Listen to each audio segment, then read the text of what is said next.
So I've taught you guys about the CEO table of life, where you sit at the head of a long, beautiful dining table. And when you're in your highest self, your soul, your spirit, the version of you that is whole and like already has everything that she could ever need to create a beautiful life. I call that the inner CEO. In IFS therapy, they call that the self. In the spiritual community, they call that the higher self.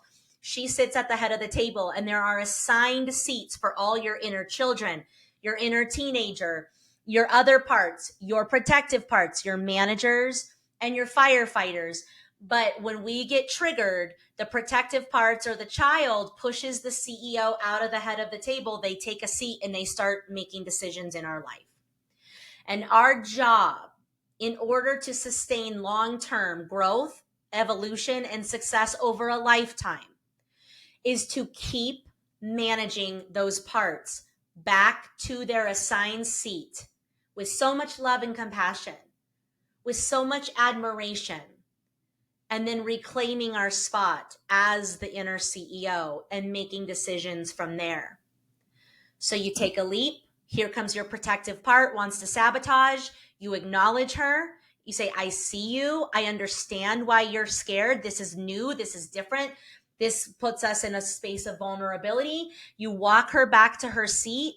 You validate her feelings. You say, thank you for trying to protect us, but honey, you deserve a break. So let me give you something else to focus on because I got this now. But we got to do that work. And then we come back and then we take another step, right? And with each step comes another layer of healing, of acknowledging, of honoring, of moving this stuff through our mind, body, and spirit and energetically.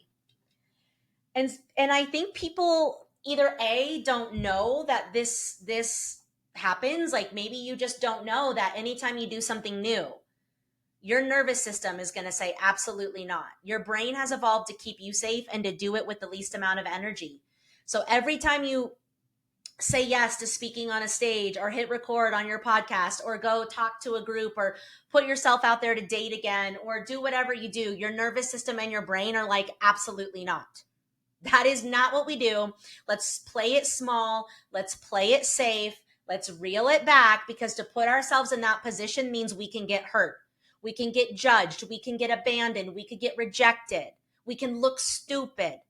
So you just got to know, like, that's what your biology is going to do.